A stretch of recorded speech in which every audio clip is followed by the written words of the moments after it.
Alors j'habitais donc, au moment du débarquement, j'habitais à Augusqueville. Mes parents tenaient une ferme là-bas. Et j'ai donc vécu le mitraillage du sémaphore et tous les bombardements qui ont suivi, quoi. Alors, si j'ai bien suivi, la maison de vos parents était juste à côté du sémaphore, à quelques centaines de mètres du Quelques sémaphore. centaines. À vol d'oiseau, ça faisait 500 mètres en gros. Vous étiez à 100 mètres du sémaphore, et donc vous vous souvenez du sémaphore avant même que les Allemands s'installent? Oui, oui, bien avant, où il était encore habité, c'est-à-dire que j'ai eu l'occasion, étant gamin, mes parents leur fournissaient du beurre ou des œufs, et j'allais les livrer comme ça le soir. Et ensuite, vous avez vu donc les Allemands arriver et s'installer ici. Vous avez vous souvenez comment ça s'est passé? Vers quelle date ça s'est passé? Non, parce que les Allemands, naturellement, je pense qu'ils ont pris possession vers 41 du sémaphore, enfin de l'emplacement. Et ensuite, ça s'est donc fortifié, mais ça s'est fortifié surtout dans les années 42. D'accord. C'est là où ils ont commencé et qu'ils ont donc fait un champ de mine tout autour du sémaphore, quoi. Oui. Hein. Donc là, on n'avait plus d'accès, c'était terminé. Hein.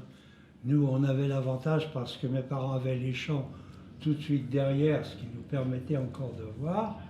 Et dans le champ derrière la maison, on voyait très bien par la suite le radar qui a été monté. Et non seulement le radar, mais il y avait les mitrailleuses antiaériennes, la DCA, quoi. D'accord.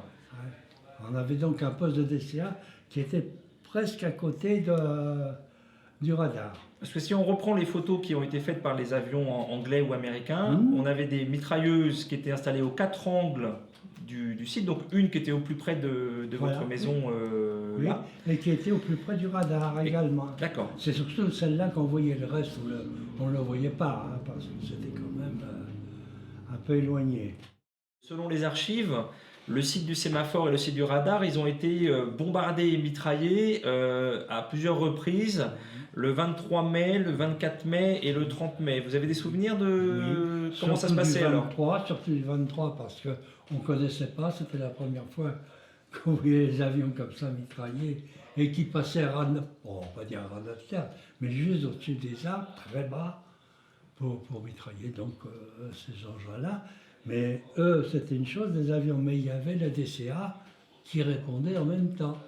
Alors c'était vraiment le feu d'artifice, l'affaire. Hein. Hein. Bon, ben, les autres après, vous savez, c'est devenu un peu une routine. Bon, on savait ce qu'il en était, on savait qu'ils ne nous touchaient pas, quoi. D'accord.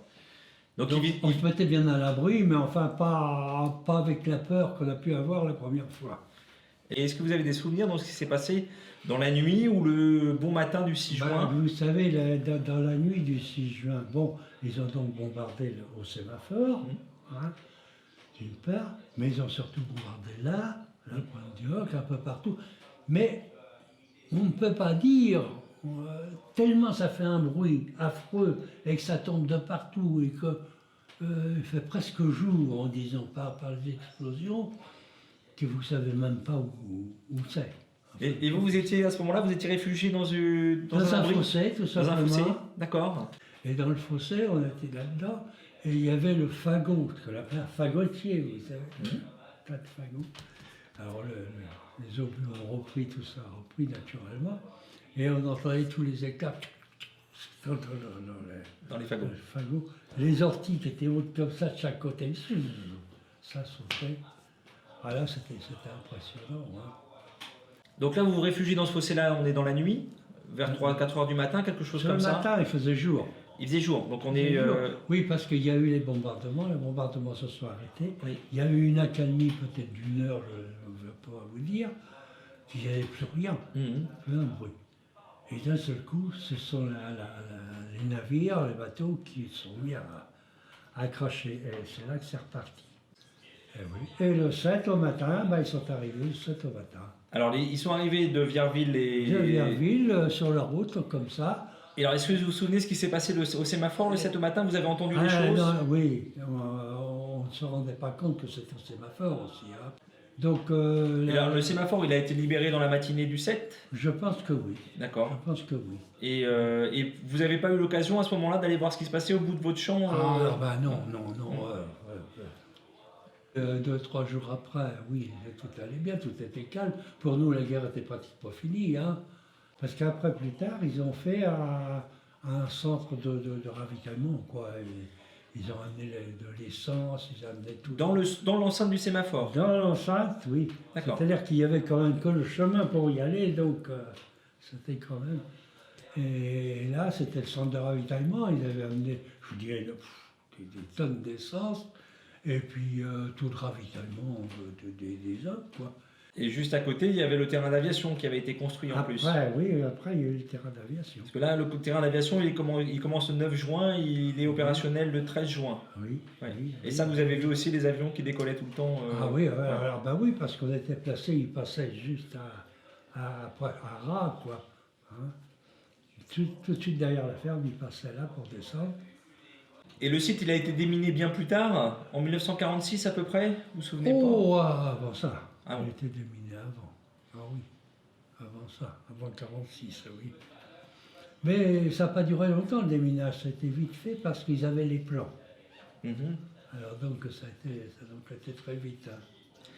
Et alors, il y a des photos qui existent en 1945, on est en août 45, où on a encore les antennes qui sont là, les deux grosses antennes rondes.